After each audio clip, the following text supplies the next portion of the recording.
Nós vamos ler, irmãos, dos versos 1 a 7. Nos diz assim a palavra do Senhor: ao anjo da igreja em Éfeso, escreva: estas são as palavras daquele que tem as 7 estrelas em sua mão direita e anda entre os 7 candelabros de ouro.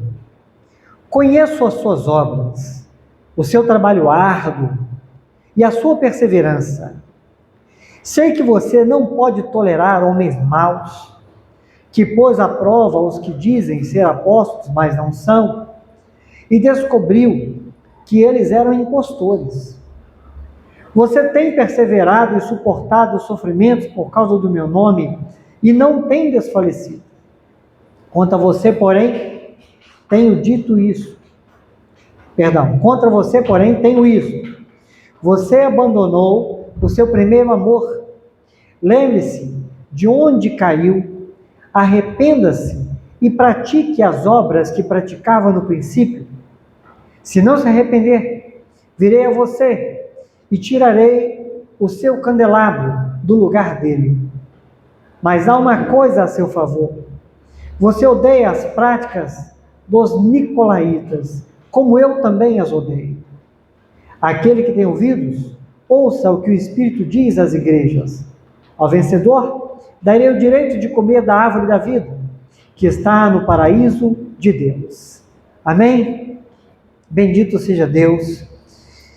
Vamos orar mais uma vez. Pai, nós pedimos por misericórdia que Tua palavra encontre o nosso coração e transforme o nosso coração para a honra e glória do Teu santo nome. Amém. Amém, queridos. Bendito seja Deus. Carta à igreja de Éfeso. Nós vimos na introdução, em Apocalipse, que no primeiro capítulo, Apocalipse significa revelação. Portanto, trata-se de um livro que não visa ser oculto, mas, através dos símbolos, revela-nos verdades e traz a nós uma palavra de esperança, de convicção, de fé. Apocalipse mostra para nós que o Senhor da igreja é soberano, sabe de tudo o que se passa, como também revela o que virá. Significa então que a igreja do Senhor não deve ter medo. A igreja do Senhor deve viver de modo a desfrutar dessa graça, deve viver sabendo que ela é triunfante, ela é vencedora, e ela está sob os cuidados e debaixo da provisão daquele que é o Todo-Poderoso. Isso é o que a palavra de Deus nos traz. É um conforto, é um consolo, é uma convicção de que nós não estamos desamparados. Pelo contrário, somos sustentados pelo autor e o consumador da fé. Aliás, as cartas propriamente, elas demonstram para nós os cuidados do Senhor, o cuidado do Senhor com a igreja que lhe custou caríssimo preço. Pois bem, a igreja de Éfeso, essa que é contemplada aqui nesse texto, essa a qual a carta é endereçada, essa a qual o Senhor Jesus disse: escreve aos irmãos, aos crentes de Éfeso. Que igreja é essa? Uma igreja que foi fundada pelo apóstolo Paulo. Queridos irmãos, essa igreja foi uma igreja que Paulo teve como, digamos assim, uma sede da evangelização em toda aquela região. Éfeso era uma das maiores igrejas, uma das maiores cidades do Oriente Antigo. A cidade de Éfeso, irmão, tinha muito mais que 200.000 habitantes. Imagine isso por uma cidade naquela época. Era uma cidade que era um centro comercial, era um centro cultural, era um centro político, também era um centro religioso de toda aquela região. Era uma cidade muito importante no seu tempo.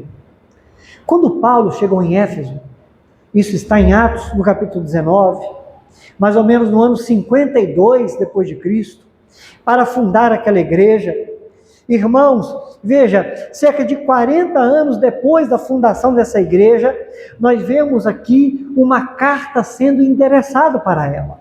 Observe isso. Quando Paulo chegou então ali em Éfeso, a palavra de Deus nos conta que ele ficou ali, irmãos, por 3 meses ensinando na sinagoga. E depois de uma indisposição dos judeus e um desconforto que houve entre eles, Paulo então se retira. Diante daquela oposição, ele junto com alguns discípulos ali convertidos, ele vai ficar por 2 anos em um lugar onde foi chamado ali na escola de Tirano, ensinando a palavra de Deus todos os dias para aquele povo. E muitas pessoas foram se convertendo. E o evangelho foi sendo conhecido em toda aquela região. Perceba que muitas conversões aconteceram ali. E, queridos irmãos, a palavra também nos conta que nessa cidade estava localizado o grande templo da deusa Diana, ou Artemis. Esse templo de idolatria, queridos irmãos, foi considerado uma das 7 maravilhas do mundo antigo. Isso é para você entender o contexto em que essa igreja estava, em que essa igreja servia ao Senhor. Esse templo, para os irmãos terem uma noção, ele tinha cerca de 120 metros de comprimento, 70 metros de largura, e tinha 120 colunas com 12 metros de altura. Era algo de uma dimensão extraordinária, uma grande maravilha, mas também um grande centro de idolatria. Amados irmãos, Éfeso então era uma grande cidade, mas precisamos considerar que como uma grande cidade, ela também tinha tudo em grande proporção. Era uma cidade que, frisando novamente, além de ter muita idolatria, muitas imagens de escultura sobre essa deusa era feita ali, muitos cultos onde havia muita prática imoral. Essa era uma cidade, irmãos, onde acontecia também muita criminalidade. Era uma cidade difícil de estar. Não era um lugar pacífico, não era um lugar tranquilo, para que alguém pudesse dizer, essa igreja vivia num lugar onde não havia nocividade alguma. Não, irmãos, muito pelo contrário. Essa igreja estava situada num lugar muito ruim, num lugar de muita perdição. É um contexto importante para considerar. Além de tudo, como se vê em Atos 19, era um povo também muito interessado em magia e um povo muito supersticioso. O que significa isso, irmãos? Essa igreja, a qual a carta é endereçada, era uma igreja que vivia em um lugar muito difícil de servir ao Senhor.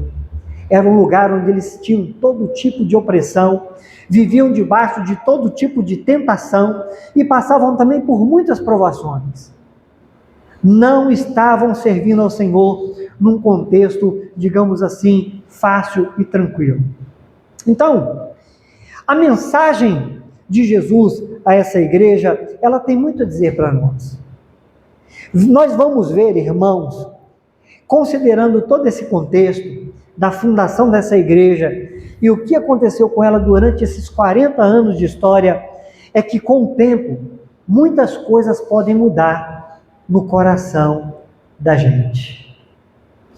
Como aconteceu com essa igreja. Hoje é uma oportunidade também para a gente pensar como está o nosso coração depois do nosso tempo de caminhada, depois do nosso tempo de conhecer ao Senhor e de caminhar com Ele. Nós vamos ver, irmãos, que o coração do homem muda, mas os propósitos de Deus não mudam. E por isso, o arrependimento deve ser uma prática constante na vida de um cristão. Essa, irmãos, é uma mensagem que nós devemos sair daqui com o nosso coração repleto dela. Ter se arrependido lá atrás, ter se convertido ao Senhor, não significa que você não precise se arrepender mais. Nós precisamos continuar nos arrependendo, porque o nosso coração muda com o passar do tempo. E a gente precisa perceber o que está acontecendo dentro da gente. E mais uma coisa importante, irmãos, é que congregar, como nós estamos fazendo aqui, é algo importante. Perceba, o Senhor Jesus não instituiu a igreja porque Ele não tinha nada para fazer. Ele instituiu a igreja como um corpo, como um organismo vivo, porque é de grande importância que cada membro esteja bem integrado nesse corpo, sendo um instrumento de edificação para o outro e sendo também edificado pelo outro. Nós compartilhamos dessa necessidade e fomos inseridos nesse corpo por graça e misericórdia para que o Senhor cumpra em nós todo esse propósito glorioso. Então, há um objetivo de edificação mútua e nós estamos aqui, irmãos, para viver essa obra de Deus, que é um grande privilégio. Trata-se, irmãos, de uma rotina santa. Viver o reino de Deus, viver a igreja, é uma rotina santa. É uma rotina importante. É uma peregrinação onde cada passo é indispensável. É uma peregrinação onde cada passo está nos conduzindo para mais perto do propósito de Deus para nós. Portanto, as igrejas, os obreiros, os irmãos, todos nós devemos estar firmes no Senhor. Isso é um pouco da essência do que essa carta traz para nós. Então vamos propriamente aqui a mensagem do Senhor Jesus para essa igreja. Veja, ao anjo da igreja em Éfeso escreva: essas são as palavras daquele que tem as 7 estrelas em sua mão direita e anda entre os 7 candelabros de ouro. Conheço as suas obras, o seu trabalho árduo e a sua perseverança. Sei que você não pode tolerar homens maus, que pôs à prova dos que dizem ser apóstolos, mas não são, e descobriu que eles eram impostores. Queridos irmãos, veja, o que nós entendemos nesse início, dessa palavra de Jesus, uma palavra que Jesus fez questão de que a igreja ouvisse e recebesse. Não somente aquela igreja, mas uma palavra para todas as igrejas. Era uma situação específica daquela igreja naquele momento, mas é uma palavra que se dirige às igrejas em todos os tempos e eras. Primeiramente, precisamos compreender que a igreja pertence ao Senhor. Aqueles que presidem a igreja e aqueles que fazem parte da igreja não podem se esquecer disso. Todos devemos saber disso, porque veja, estas são as palavras daquele que tem as 7 estrelas na mão direita e anda entre os 7 candelabros de ouro. O capítulo anterior, capítulo 20, deixa claro para nós que as 7 estrelas são os anjos das 7 igrejas, e os 7 castiçais que viste são as 7 igrejas do Senhor. É a igreja, aqueles que fazem parte dela, os pastores, a liderança. Ele é maior do que todos nós. E nós nos reunimos para a glória dele. Então, em primeiro momento, não podemos esquecer que todos nós pertencemos ao Senhor e a Ele devemos prestar culto. E a Ele devemos prestar adoração. Ele deixa claro, então, quem é Ele diante disso tudo? Ele é o Senhor. Ele é o autor e consumador da fé. A igreja existe por causa dele. E a igreja precisa caminhar dentro dos propósitos que são dele, dos propósitos estabelecidos por ele. Ele é o soberano e tudo está em suas mãos. E ele andar entre significa que ele observa, ele caminha, ele administra. Ele é o Senhor, ele tem o controle. Veja, certo teólogo comentou que essa congregação de Éfeso, ela havia tido líderes estelares. Paulo fundou essa igreja. João, esse que escreve o Apocalipse, ele foi um dos pastores dessa igreja. E também aquele Timóteo, o qual há cartas de Paulo endereçadas a ele, também foi um pastor dessa igreja. Irmãos, essa igreja foi uma igreja rica, foi uma igreja abençoada, porque ela teve pastores muito bem preparados para conduzi-la no caminho do Senhor. Foi uma igreja próspera também nesse sentido. Veja, a palavra de Deus mostra, irmãos, que o verso 2 começa dizendo: conheço as suas obras. Irmãos, isso deve nos fazer saber que o Senhor, Ele sabe de tudo que fazemos. Ele sabe de tudo que fazemos. Não somente do que fazemos, mas as motivações que nos levaram a fazer tais coisas. Ele sabe daquilo que não fizemos e por que não fizemos. Não existe nada oculto diante de Deus. E ninguém pode surpreendê-lo quando faz algo. E também quando deixa de fazer. Ele conhece as nossas obras. Ele conhece a disposição do nosso coração. Ninguém pode surpreender a Deus de maneira alguma, porque Ele conhece. E por conhecer, irmãos, Ele vai falar aqui sobre virtudes. E veja o porquê da ênfase na introdução dessa mensagem sobre o contexto em que essa igreja vivia. Num lugar de muita prostituição, de muita luxúria, num lugar onde o comércio, o mercado era muito intenso, num lugar onde havia também muita criminalidade, num lugar onde havia muita dificuldade. A palavra de Deus destaca o Senhor Jesus, trazendo à tona virtudes, qualidades que essa igreja tinha, apesar do contexto onde ela vivia. Queridos, por que é importante pensar nisso? Porque talvez no nosso tempo, alguém possa justificar a sua maneira de viver, querendo trazer como argumento o contexto difícil em que vive. Não devemos pensar que o mundo atual é mais perverso do que o mundo antigo. Não devemos pensar isso. Você pode ter um mundo onde o contexto é diferente em termos de tecnologia e uma série de outras coisas. Onde existe, digamos assim, uma forma mais organizada de pecado e uma forma de divulgação do pecado. Mas a Bíblia nos conta, logo após a queda, de coisas terríveis que os homens fizeram. Porque a grande verdade, irmãos, é que desde a queda, o homem é mau. O homem pratica o mal. O homem é capaz de coisas horríveis, como foi o primeiro assassinato registrado na história humana entre irmãos, e não foi por causa de dinheiro, e não foi por causa de mulher, não foi por causa de domínio de tráfico de droga, foi por causa de inveja em um ambiente de culto. Foi uma inveja por causa da aprovação de Deus sobre um e reprovação de Deus sobre outro.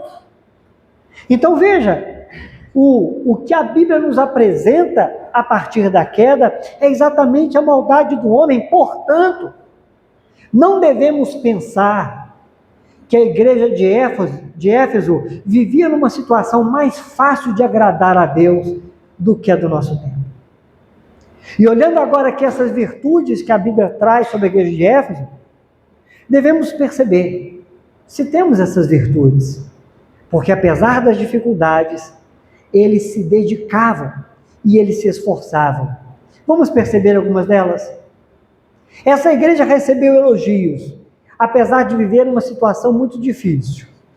Que elogios podemos ler aqui acerca da igreja de Éfeso? Irmãos, a igreja de Éfeso era uma igreja que trabalhava arduamente. Isso significa que ela trabalhava até a exaustão. Era uma igreja que se dedicava ao Senhor. Veja, uma igreja que trabalhava arduamente. O seu trabalho árduo, igreja, eu conheço, disse Jesus. Pensa. Observe que Jesus está elogiando a igreja. E bom seria se a gente pudesse perceber que esse elogio cabe a nós. Fala também da perseverança. Perceba, irmãos, apesar das dificuldades, mesmo quando as coisas não iam bem, a igreja estava perseverando. Fala também aqui que a igreja de Éfeso não tolerava pessoas más e perversas. Era uma igreja que reprovava o que é errado e valorizava o que é certo. Era uma igreja que não apoiava o comportamento errado das pessoas. Os procedimentos reprováveis das pessoas era reprovado pela igreja. Veja, não pode tolerar homens maus e põe à prova os que dizem ser apóstolos e não são. Eles tinham conhecimento bíblico. Eles tinham um bom conhecimento doutrinário a ponto de discernir quem era falso apóstolo baseado no que o apóstolo ensinava. Eles tinham uma boa doutrina. Eles sabiam identificar mentiras que eram pregadas em nome de Deus. Perceba que coisa interessante, irmão. Nós estamos num tempo onde muitas igrejas estão lotadas de pessoas que ficam ouvindo heresia, domingo após domingo, culto após culto, e recebem aquilo como se fosse uma plena verdade, porque não conseguem perceber os falsos apóstolos, os falsos pastores, não conseguem perceber. Mas Jesus está elogiando que a igreja de Éfeso, ela tinha essa virtude. Ela sabia identificar e sabia reprovar os impostores que queriam falar entre eles como se fossem homens chamados por Deus. Ainda não desistiam da fé, apesar dos sofrimentos que viviam. Observe isso. O verso 3 diz: vocês têm perseverado e suportado os sofrimentos por causa do meu nome e não têm desfalecido.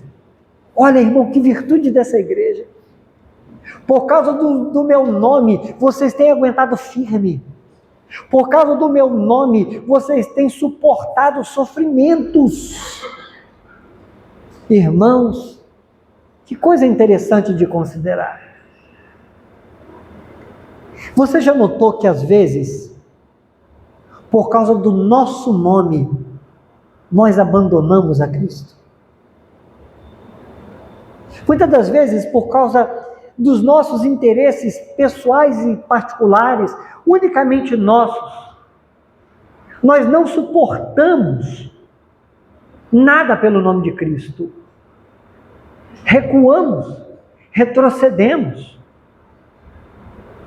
Mas Jesus está enfatizando que eles estavam perseverando e suportando o sofrimento por causa do nome de Cristo.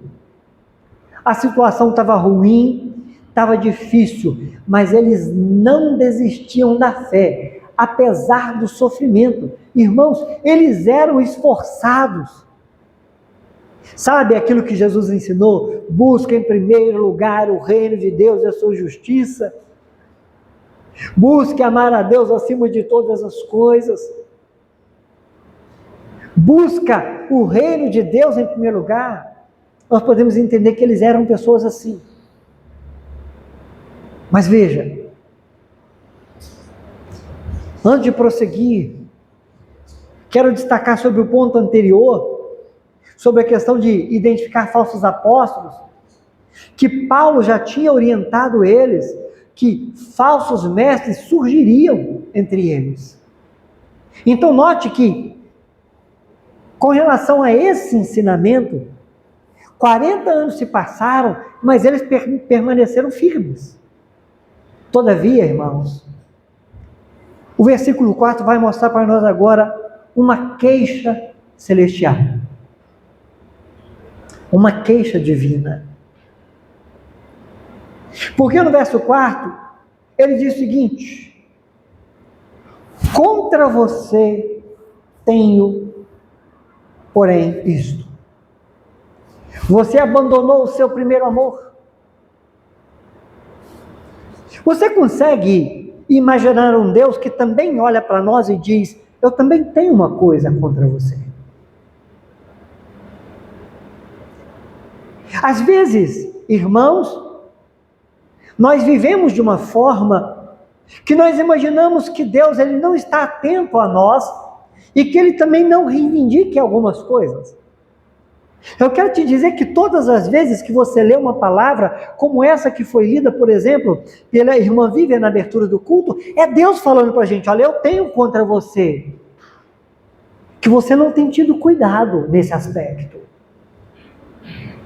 Todas as vezes que você lê uma carta endereçada a uma igreja, uma orientação dada para alguém como Timóteo, uma carta de João, uma carta de Tiago, todas as vezes que nós estamos diante da Escritura, irmãos, é Deus dizendo para nós: olha, perceba se eu não tenho isso contra você.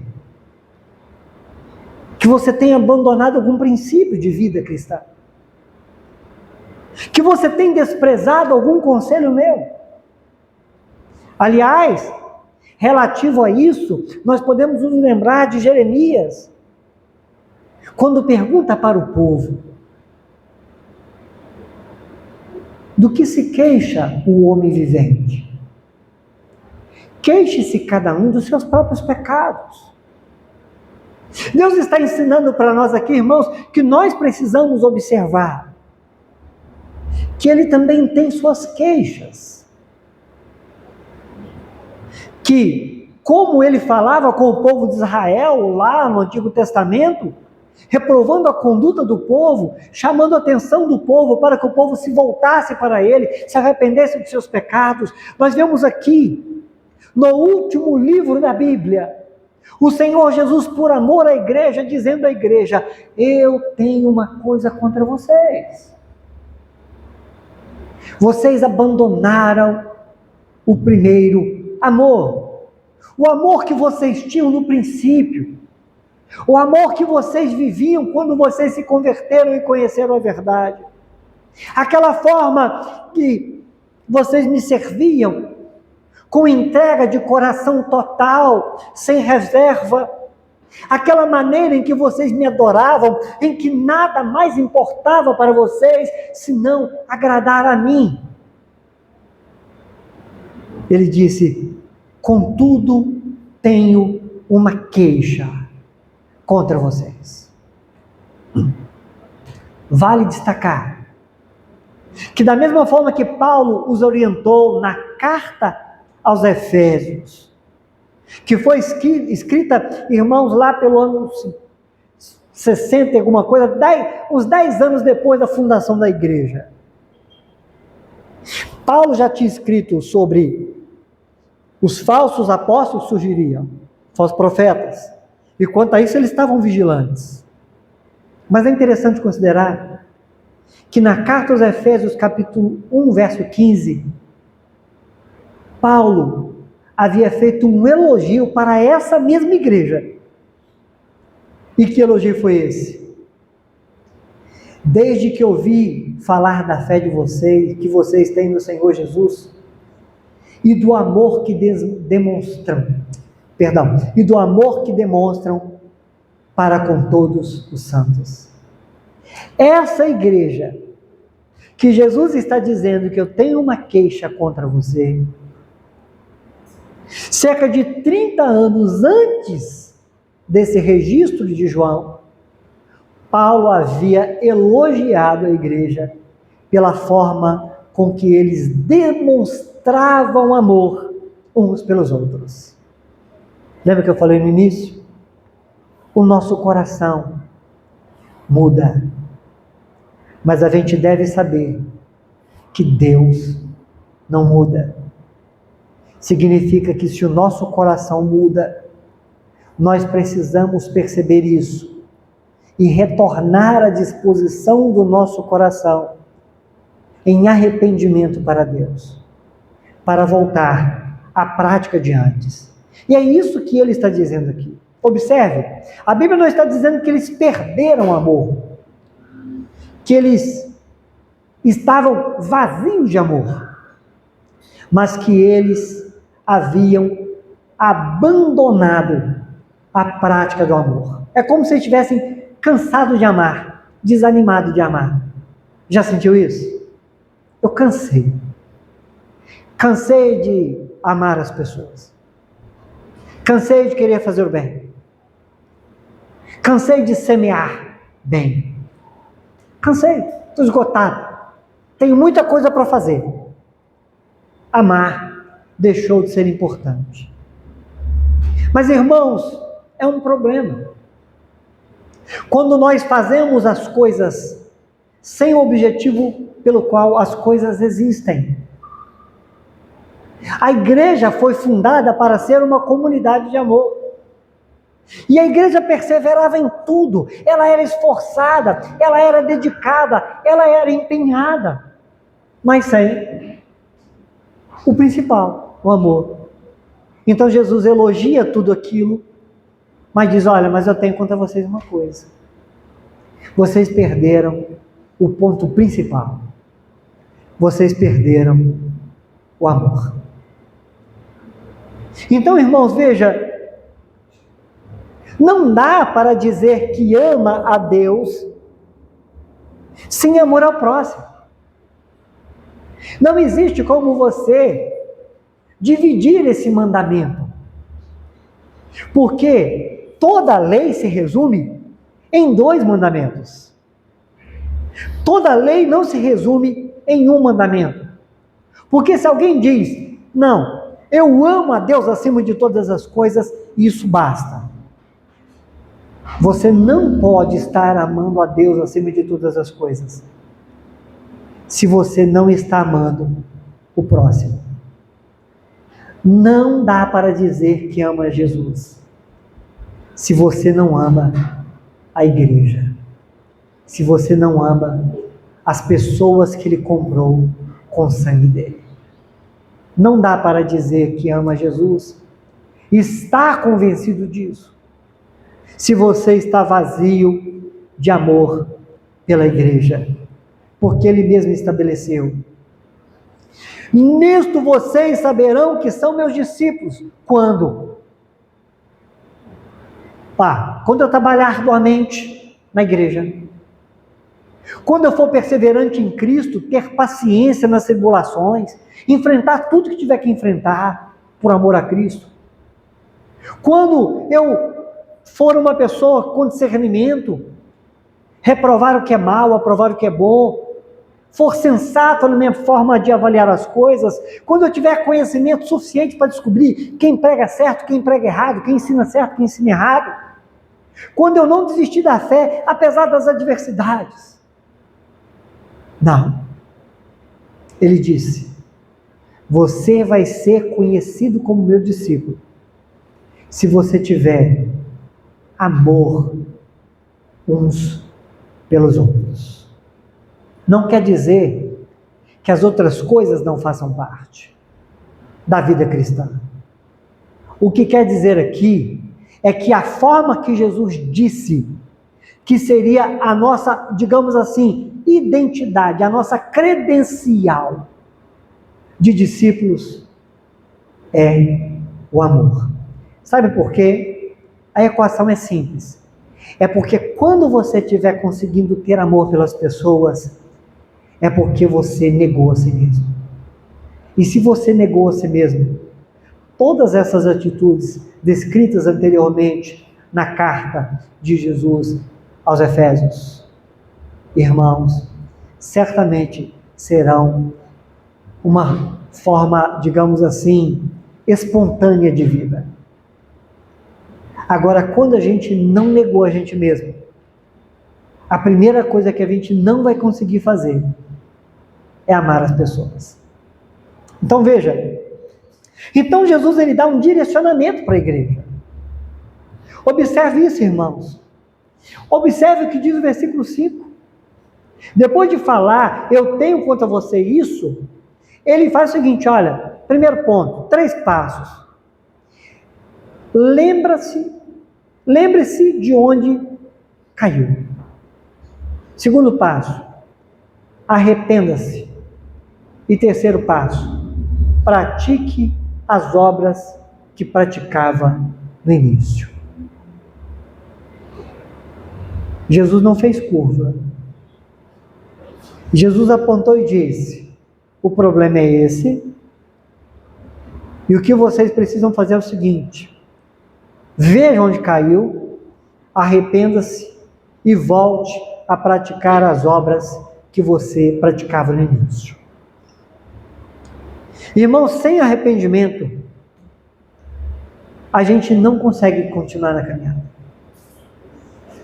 O arrependimento, ele é necessário. Veja, observe onde caiu. E eles poderiam se lembrar, eu imagino isso, ouvindo uma palavra como essa, quem sabe, se lembrar daquela carta que receberam de Paulo. Irmãos, vamos reunir aqui.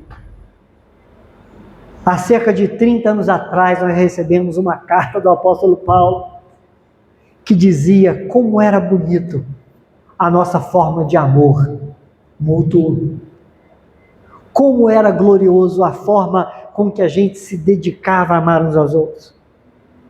Jesus falou que a gente precisa voltar àquilo. Então, vamos nos arrepender. E veja, vamos voltar à prática. Isso é um exercício, irmãos. Isso é um exercício. É uma atitude, é uma decisão. É você parar e pensar, tá, estou diante dessa situação, e o que eu faço agora? Bom, segundo a palavra, a minha decisão precisa ser essa, então assim farei. Ele disse, olha, do contrário, virei a ti e tirarei do seu candelabro, de seu lugar entre as igrejas. Veja, a igreja deixaria de ter a relevância de outrora, porque não salga, não ilumina. Sem amor, faltou tudo. Faltou a identidade. Faltou o testemunho. Certo teólogo disse o seguinte, olha, se a presença da graça e do Espírito de Cristo for menosprezada, podemos esperar a presença do seu desagrado. Ou nós desfrutamos da graça de Deus e do Espírito que opera em nós, ou o que teremos em nós é o desagrado de Deus.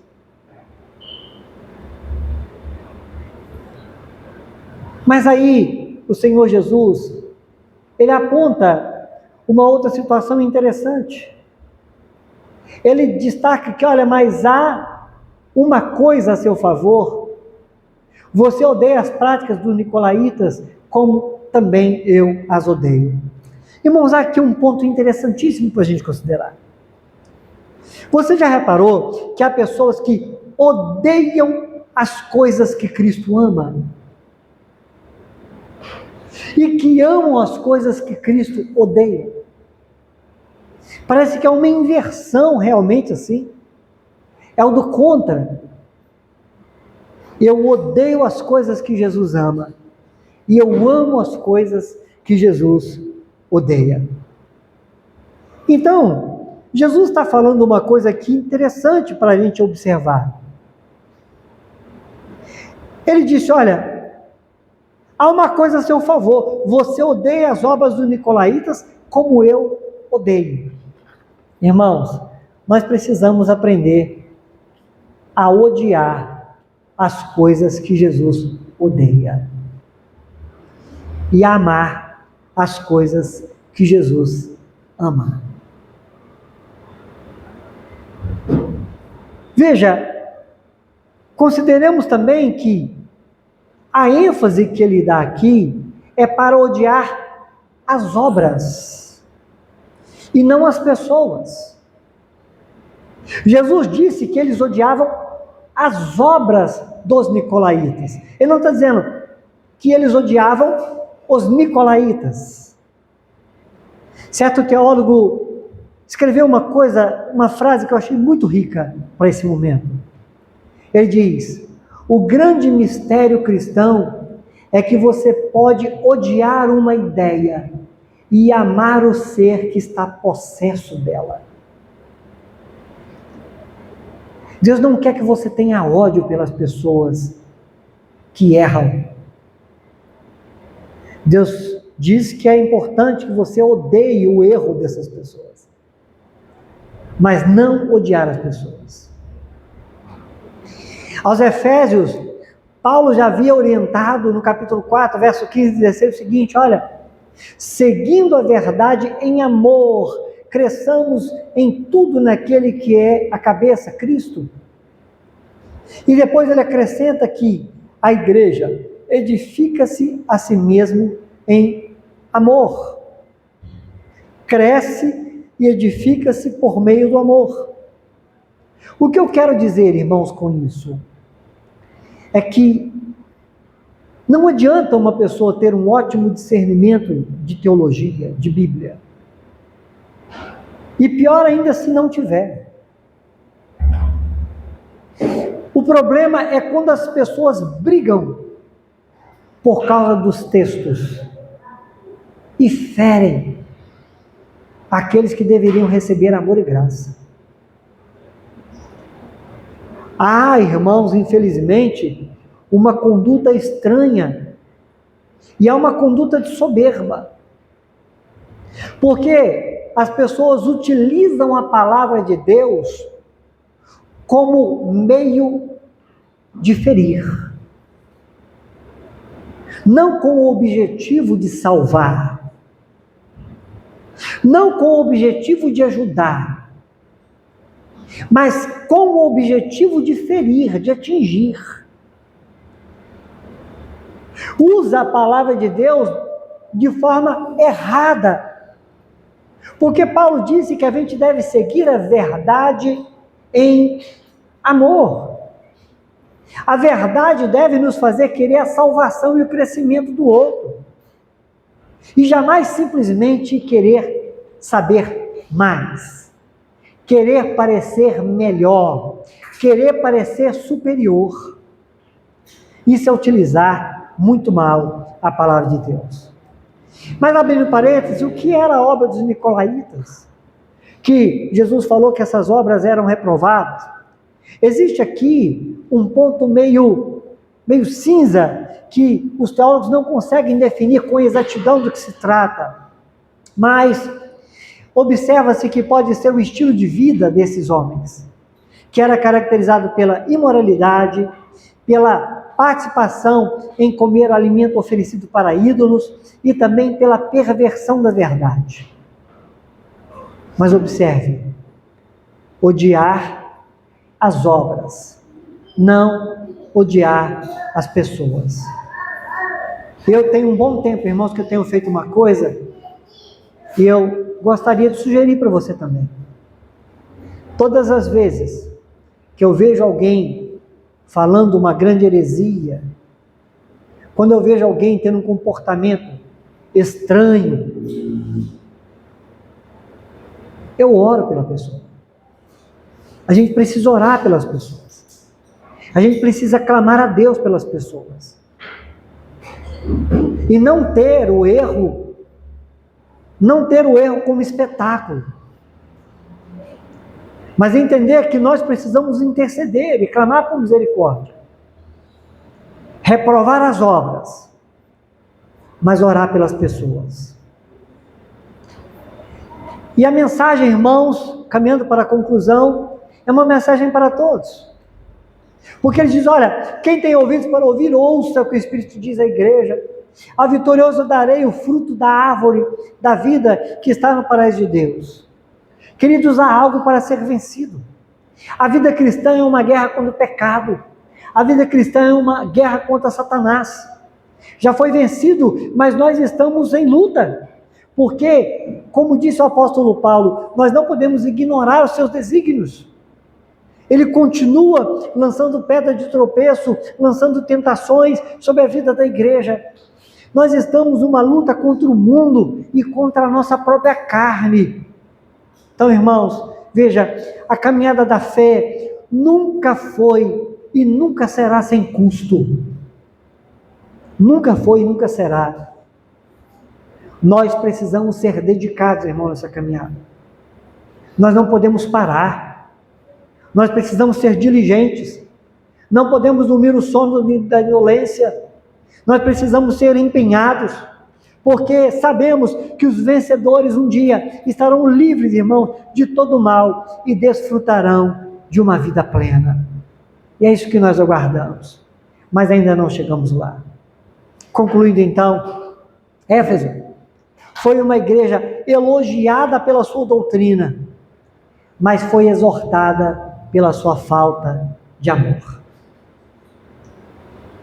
Éfeso, irmãos, disse sobre ela também certo teólogo: anos depois, nós estamos irrepreensíveis e secos. Irmãos, abro meu coração para você. Eu não espero que essa igreja, como ouvi alguém ilustrar uma vez, seja como aquela montagem de um Lego, onde você vai encaixando as peças para que tudo fique muito certinho, justinho, e todo mundo possa olhar, nossa, que bacana, que coisa bem estruturada, e sem amor. Eu espero que sejamos uma igreja cheia do amor de Deus. Amém. Cheia do amor de Deus. Um amor que nos move. Um amor, irmãos, que nos leva a se preocupar com quem não conhece o Senhor Jesus. Um amor que nos leva a fazer missões. Um amor que nos leva a querer ajudar quem precisa. Um amor que nos move para a glória de Deus. Amor e verdade andam juntos. Andam juntos. Não podemos negligenciar o amor. Irmãos, então veja, a carta à igreja de Éfeso foi um ato de cuidado divino. E o cuidado divino foi dizer para a igreja: volte ao primeiro amor. Voltemos para a cruz. Porque olhando para a cruz entendemos, irmãos, que nada somos. Olhando para a cruz nos lembramos que nada somos. Olhando para a cruz aprendemos e nos lembramos o que é o amor e como que o amor se expressa. Olhando para Cristo, viveremos nessa dimensão de graça, servindo-nos uns aos outros em amor. Amém, queridos?